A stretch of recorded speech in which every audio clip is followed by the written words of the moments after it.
నమస్తే అండి. Welcome to my channel. నేను మీ ప్రియ. మార్గశిర మాసంలో లక్ష్మీదేవిని చాలా విశేషంగా ఆరాధిస్తాం కదండి. పద్మావతి అమ్మవారి జన్మ నక్షత్రంతో ఏర్పడిన మాసము. అందువల్ల అమ్మవారికి అలాగే స్వామివారికి ఇద్దరికీ చాలా ఇష్టమైన మాసం అండి. అమ్మవారికి ఈ మాసంలో ఒక్క పుష్పం సమర్పించి ఒక చిన్న బెల్లం ముక్క పెట్టి అమ్మవారిని తలుచుకొని అష్టోత్తరం చదువుకుంటే చాలండి. అమ్మవారు సంతోషపడి మన కోరికలన్నీ తీరుస్తారనమాట. మనకున్న ఆర్థికపరమైన సమస్యలన్నీ కూడా తీరుస్తారు. మార్గశిర మాసంలో విశేషంగా లక్ష్మీదేవిని ఆరాధించాలి.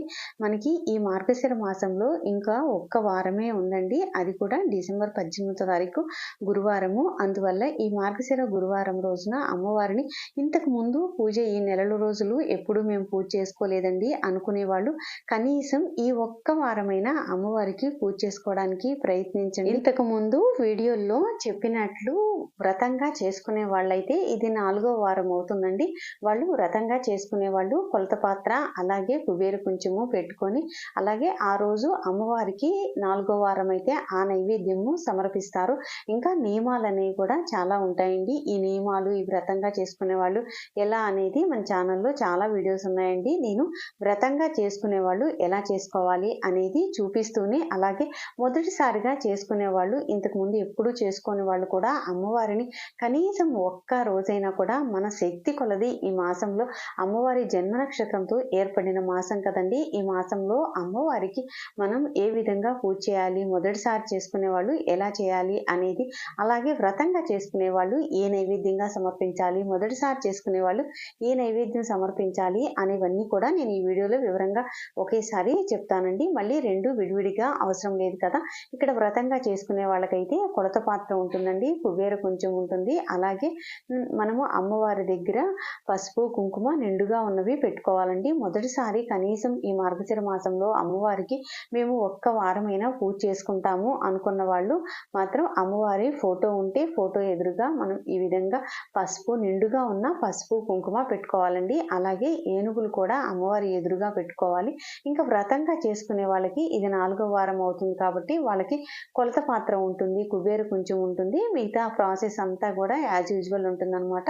మొదటిసారి చేసుకునే వాళ్ళకి మాత్రం ఈ విధంగా అమ్మవారి ఎదురుగా మీ దగ్గర ఉన్న మంగళకరమైన వస్తువులన్నిటినీ కూడా ఈ విధంగా పెట్టుకోండి. అలాగే ఆవుతో దూడ ఆవు ఉన్న రెండు ఉన్న బొమ్మను కూడా పెట్టుకోండి.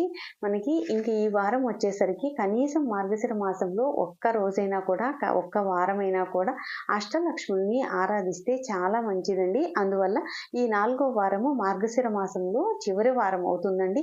మనకి వ్రతంగా చేసుకునే వాళ్ళకి పుష్యమాసంలో మొదటి వారం కూడా చేసుకుంటారు.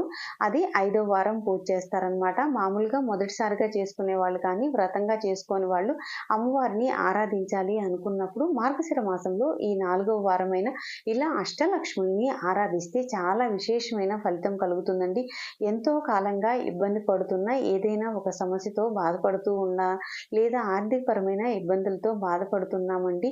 కొంతమందికి వ్యాపారంలో అస్సలు కలిసి రాదు. కొంతమంది ఏ పని చేసినా కూడా అన్నిట్లో కూడా నష్టాలు వస్తాయి, అన్నీ ఎదురొస్తాయి. అలాంటి వాళ్ళు మార్గశిర మాసంలో కనీసం ఒక్క వారమైన ఈ విధంగా అష్టలక్ష్ముల్ని ఆరాధించండి.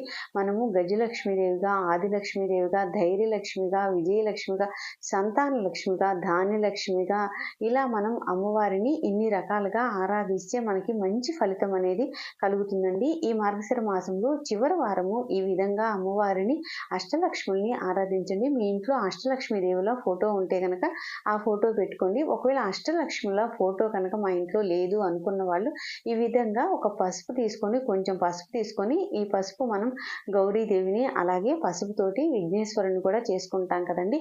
అదే విధంగా ఆ విధంగా తయారు చేసుకొని 8గా చేసుకొని మనం అష్టలక్ష్ములుగా భావించి మనం పూజ చేసుకుంటాం అన్నమాట. 8 అష్టలక్ష్ముల్ని ఈ విధంగా పసుపుతోటి ఎలా మనకి ఫోటో ఉంటే మీరు ఫోటో పెట్టుకొని ఆ ఫోటో దగ్గర నేను చెప్పిన పూజ అంతా చేసుకోండి. ఒకవేళ ఫోటో లేదండి అనుకున్న వాళ్ళు మాత్రం ఈ విధంగా మీరు పసుపుతోటి ఇలా అష్టలక్ష్ముల్ని చేసుకోండి. నేను దీపావళి టైంలో మనకి అష్టలక్ష్మిల పూజ ఎలా చేయాలి అనేది మన ఛానల్లో ఒక వీడియో ఉందండి. ఒకసారి ఎవరైనా కావాల్సిన వాళ్ళు డీటెయిల్డ్గా ఉంటుంది. ఈ వీడియో కింద ఆ వీడియో లింక్ ఇస్తాను. ఇస్తాను డిస్క్రిప్షన్లో, ఒక్కసారి చూడండి అనమాట. ఈ అష్టలక్ష్ముల పూజ కూడా మనం 8 వారాలు వ్రతంగా ఆచరించుకోవచ్చండి. చాలా మంచి ఫలితం కలుగుతుంది. ఈ విధంగా చేసుకొని మనం మొదటిగా విఘ్నేశ్వరుణ్ణి పూజించుకోవాలండి. మీరు సపరేట్గా పీఠం ఏర్పాటు చేసుకొనైనా చేసుకోవచ్చు, లేదా పూజా మందిరంలో కూడా ఈ పూజ అనేది చేసుకోవచ్చు అనమాట. మనం ఎక్కడ చేసుకున్నా కూడా సపరేట్గా పీఠం ఏర్పాటు చేసుకుంటే పసుపుతోటి విఘ్నేశ్వరుని చేసుకొని అలా పూజించండి. ఇక్కడ మనం పూజా మందిరంలో కూడా విఘ్నేశ్వరుని మొదటగా షోడశోపచార పూజ చేసుకొని తర్వాత ధూప దీప నైవేద్యాలు సమర్పించిన తర్వాత విఘ్నేశ్వరునికి హారతి ఇచ్చి మేము చేసే ఈ పూజలు ఎటువంటి లోపాలు లేకుండా చూడమని చెప్పేసి స్వామివారికి హారతి ఇచ్చి కొన్ని అక్షంతలు వేసి నమస్కారం చేసుకోండి. తరువాత మనం అష్టలక్ష్ములతో కూడి అమ్మవారిని పూజిస్తున్నాము. మనం లక్ష్మీదేవికి ఎప్పుడు పూజ చేసినా కూడా కామాక్షి దీపాన్ని వెలిగించుకోండి, చాలా మంచిదండి. అలాగే ఈ వీడియో మొదటిసారి చూసే వాళ్ళకి కూడా చెప్తున్నానండి. ఇంతకు ముందు వీడియోలో కూడా నేను చాలా సార్లు చెప్పానండి. మనం ధనానికి ధాన్యానికి లోటు లేకుండా ఉండాలని ఏదైనా ఒక గాజు బౌల్ అయినా కావచ్చు, ఎటువంటి వాటిలోనైనా స్టీల్ కాకుండా చూసుకోండి. వాటిలో మీరు ఇలా బియ్యం నిండుగా తీసుకొని అలాగే కొన్ని కాయిన్స్ కూడా ఈ విధంగా నిండుగా ఉంచుకోండి. అమ్మవారు అవి మనకి పుష్కలంగా అర్థమండి. ఇలా అమ్మవారిని అష్టలక్ష్మిని అందరినీ ఏర్పాటు చేసుకున్న తర్వాత మనం లక్ష్మీదేవికి అష్టోత్తరం చదువుకుంటూ అక్షంతలతోటి పూజ చేయండి. అలాగే స్వామివారికి కూడా అష్టోత్తరం చదువుకుంటూ అక్షంతలతోటి పూజ చేయండి. ఇంకా ఈరోజు ఈ ఆఖరి గురువారం రోజున మార్గశిర మాసంలో వచ్చే ఆఖరి గురువారం కదండి, కనకతార స్తోత్రం కూడా చదువుకోండి, చాలా మంచిదండి. కనకతార స్తోత్రం చదువుకోవడం వల్ల మనకున్న ఆర్థికపరమైన ఇబ్బందులన్నీ కూడా తొలగుతాయి. మనం అమ్మవారికి స్వామివారికి అక్షంతలతోటి లేదా పుష్పాలుంటే పుష్పాలతోటి ఈ విధంగా పూజ చేసుకోండి. ఒకవేళ మీ దగ్గర లక్ష్మీ గవ్వలు కానీ లేదా తామర గింజలు ఇలా ఉంటే వాటితో కూడా పూజ చేసుకోవచ్చు. ఏ వారం ఎలా చేసుకోవాలి అనేది మన ఛానల్లో మార్గశిర మాసంలో లక్ష్మీదేవిని ఎలా పూజించాలి అనేది వీడియోస్ కూడా ఉన్నాయండి. ఒకసారి అవి కూడా కావాలనుకున్న వాళ్ళు, మొదటిసారిగా చూసేవాళ్ళు ఒకసారి అవి విజిట్ చేయండి. అలాగే ఇక్కడ నేను అమ్మవారికి స్వామివారికి అష్టోత్తరంతో పూజ చేసుకున్న తర్వాత ఇంకా అష్టలక్ష్ముల్ని మనం పూజించుకోవాలండి. అష్టోత్తరం ఉంటుందండి.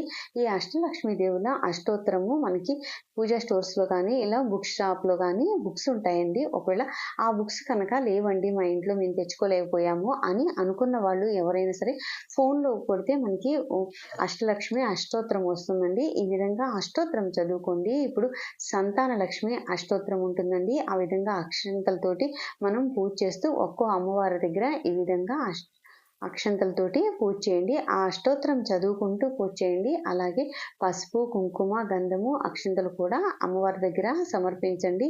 మనం విద్యాలక్ష్మిని పూజించేటప్పుడు మాకు విద్యను ప్రసాదించమని చెప్పేసి అమ్మవారి అష్టోత్తరం చదువుకుంటూ పూజ చేయండి. అలాగే మనకి ఎన్ని ఉన్నా కూడా విజయం అనేది సరిగా రావట్లేదండి, మాకు మేము ఏ పని చేసినా కలిసి రావటం లేదు అనుకున్న వాళ్ళు విజయలక్ష్మిగా అమ్మవారిని ఆరాధించండి. కొంతమందికి ధైర్యం అనేది సరిగా ఉండదు. అటువంటి వాళ్ళు ధైర్యలక్ష్మిగా అమ్మవారిని అష్టోత్తరం చదువుకుంటూ పూజ చేయండి. ఈ విధంగా ఒక్కో అమ్మవారి దగ్గర మనం అక్షంతలు కలుపుకొని అక్షంతలతో పూజ చేసుకోవచ్చండి. కొంచెం మీకు ప్లేస్ ఎక్కువ గనక ఉన్నట్లయితే ఒక్కో అమ్మవారి దగ్గర మీరు అష్టోత్తరం చదువుకుంటూ పుష్పాలైనా సమర్పించవచ్చు. కొంచెం తక్కువ ప్లేస్ ఉన్నప్పుడు కొన్ని అక్షంతలు కొన్ని పువ్వులతోటి ఈ విధంగా పూజ చేసుకోవచ్చండి. మన ఇంట్లో ఎప్పుడు ధనానికి లోటు లేకుండా ఉండాలని ధనలక్ష్మీదేవిగా అమ్మవారిని అష్టోత్తరం చదువుకుంటూ పూజ చేయండి. అలాగే ధాన్యానికి ఎటువంటి లోటు లేకుండా చూడమని అమ్మవారిని ధాన్యలక్ష్మిగా ఆరాధించండి. ఈ విధంగా మార్గశిర మాసంలో ఒక్క వారమైనా కూడా అమ్మవారిని ఈ విధంగా అష్టలక్ష్మి దేవుల్ని ఆరాధిస్తే చాలా మంచి ఫలితం అనేది కలుగుతుందండి. అమ్మవారికి చాలా ఇష్టమైన మాసం కదండి. ఈ మాసంలో మనం చేసే ఎటువంటి చిన్న పూజ అయినా కూడా అమ్మవారికి చాలా ఇష్టం అండి. అందువల్ల మనకి చాలా ఎక్కువ రెట్లు ఫలితం అనేది కలుగుతుందన్నమాట. అన్ని మాసాల్లో కన్నా మార్గశిర మాసం అంటే అమ్మవారికి చాలా ఇష్టం అండి.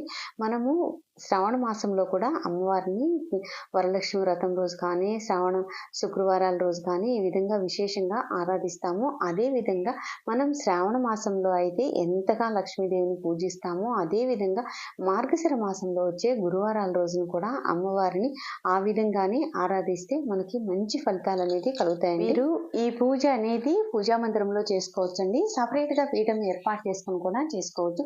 సపరేట్గా పీఠం ఏర్పాటు చేసుకున్నప్పుడు మనం గురువారం శనివారం రోజున ఈ పూజ చేసుకుంటాం కాబట్టి శుక్రవారం రోజున మనం పీఠం అనేది కదిలించకూడదనమాట. అందువల్ల శుక్రవారం కూడా మనం పూజ చేసుకొని అలాగే శనివారం కూడా మనం పూజ చేసుకున్న తర్వాత అప్పుడు మనం ఈ పీఠాన్ని కదిలించాల్సి ఉంటుంది. మనం పూజా మందిరంలో పూజ చేసుకున్నా కూడా మనం అష్టలక్ష్మి అమ్మవారిని గురువారం కదిలించకూడదు, అలాగే శుక్రవారం కూడా కదిలించకూడదండి. మనం శనివారం కూడా పూజ చేసుకున్న తర్వాత మనం ఈ అష్టలక్ష్మి అమ్మవారిని కదిలించాల్సి ఉంటుందన్నమాట. అలాగే అమ్మవారికి తాంబూలం కూడా సమర్పించండి. ఇంకా అవకాశం ఉండి మీరు సపరేట్గా పీఠం ఏర్పాటు చేసుకున్న వాళ్ళైతే అష్టలక్ష్ములకు గుర్తుగా అమ్మవార్ల అందరికీ కూడా ఒక్కొక్కరికి ఒక్కో తాంబూలాన్ని సమర్పించండి. ఇక్కడ నేను పూజా మందిరంలో చూపిస్తున్నాను కాబట్టి ఇక్కడ ప్లేస్ అనేది లేదండి. అందువల్ల నేను ఒక్కో అమ్మవారికి ఒక్కో తాంబూలం అనేది నేను ఇక్కడ చూపించట్లేదు అనమాట. ఒక తాంబూలాన్ని సమర్పించాను. అందువల్ల మీకు అవకాశం ఉండి సపరేట్గా పీఠం ఏర్పాటు చేసుకునే వాళ్ళు ఎవరైనా సరే ఒక్కో అమ్మవారికి ఒక్కో తాంబూలాన్ని సమర్పించండి, చాలా మంచిది. అలాగే మొదటిసారిగా పూజ చేసుకునే వాళ్ళు అయినట్లయితే అమ్మవారికి పాయసము నైవేద్యంగా సమర్పించండి. అలాగే మనం వ్రతంగా చేసుకునే వాళ్ళు 4వ వారము చిత్రాన్నము గారెలు నైవేద్యంగా సమర్పిస్తారండి. మనం ఎన్ని రకాల నైవేద్యాలు సమర్పించినా కూడా అమ్మవారికి పాలు నైవేద్యంగా సమర్పించండి. మనం చేసే ఈ నైవేద్యాలతో పాటు పాలను కూడా సమర్పించండి. అలాగే మనం ఈ నైవేద్యాలు సమర్పించిన తర్వాత అలాగే అమ్మవారికి హారతి కూడా ఇచ్చి మంత్రపుష్పం చదువుకోవాలండి. కొన్ని పుష్పాలు అక్షంతలు చేతిలో పట్టుకొని మీకున్న సమస్యలు ఆర్థికపరమైన ఇబ్బందులు కానీ ఏ రకమైన అనారోగ్య సమస్యలు కానీ ఎటువంటి సమస్య అయినా అమ్మవారికి చెప్పుకొని ఆ అక్షంతలు పువ్వులు అమ్మవారి దగ్గర వేసి నమస్కారం చేసుకోండి. అలాగే పూజ అంతా పూర్తయిన తర్వాత అమ్మవారి దగ్గర ఉన్న కొన్ని మనం అష్టోత్తరం చదువుకుంటూ పూజ చేసుకున్నాం కదండి, ఈ అక్షంతలు మీ శిరస్సుపై వేసుకోండి. అలాగే ఈ అక్షంతలు కొన్ని పక్కన పెట్టుకొని మీరు ఏదైనా ఒక ముఖ్యమైన పని మీద వెళ్ళేటప్పుడు ఈ అక్షంతల్ని మీ శిరస్సుపై ఉంచుకోండి. అలాగే బయటికి వెళ్ళే వాళ్ళు ఒక చిన్న పేపర్లో కట్టి పర్సులో కూడా పెట్టుకుంటే చాలా మంచిదండి. మనం ఈ మార్గశిర మాసంలో విశేషంగా అమ్మవారిని ఆరాధించిన అక్షంతలు కదండి, అందువల్ల ఆ అక్షంతలు మీరు శిరస్సుపై వేసుకోవచ్చు. అలాగే కాంపిటీషన్ ఎగ్జామ్స్కి వీటికి వెళ్ళే వాళ్ళు పిల్లలకి ఎగ్జామ్స్ రాయడానికి వెళ్ళేటప్పుడు కూడా కొన్ని అక్షంతలు అనేది వాళ్ళ శిరస్సుపై ఉంచి అలా వెళ్తే చాలా మంచిదండి. మనం గురువారము శుక్రవారము అలాగే శనివారం కూడా అమ్మవారికి పూజ చేసుకున్న తర్వాత శనివారము మనం ఈ అష్టలక్ష్మి అమ్మవార్లుగా చేసుకున్న ఈ పసుపు ముద్దల్ని ఏం చేయాలి అనే డౌట్ చాలా మందికి వస్తుందండి. మనం ఏదైనా ఈ పసుపు ముద్దల్ని ఒక వాటర్లో కలిపి మనం మొక్కల్లో పోయాలండి. అలాగే ఎక్కడ పడితే అక్కడ పెట్టకూడదన్నమాట. మనం ఒక గిన్నెలో వాటర్ ఉంచి ఈ పసుపు ముద్దలు ఉంచేసి అవి కరిగిన తర్వాత మొక్కల్లో పోయాలండి. ఎక్కడా తొక్కకూడదన్నమాట ఈ పసుపు ముద్దలు అనేది. ఈ వీడియోలో ఇంకేమైనా డౌట్స్ కనుక ఉంటే కామెంట్ సెక్షన్లో కామెంట్ చేయండి. అలాగే వీడియోకి ఒక్క లైక్ ఇవ్వడం కూడా మర్చిపోవద్దండి. మీరు ఇచ్చే లైక్ వల్ల ఏంటంటే వీడియో ఎక్కువ మందికి రీచ్ అవుతుంది. దానివల్ల ఈ పూజ అనేది ఎక్కువ మంది చేసుకోవడానికి మనం అవకాశం కల్పించిన వాళ్ళము అవుతాము. అలాగే మొదటిసారి మన ఛానల్ చూసేవాళ్ళు ఛానల్ని సబ్స్క్రైబ్ చేసుకోవడం మర్చిపోవద్దు. మరిన్ని పూజా వీడియోస్ కోసం మన ఛానల్ని సబ్స్క్రైబ్ చేసుకోండి. మరొక మంచి వీడియోతో మళ్ళీ కలుద్దాము. Thanks for watching.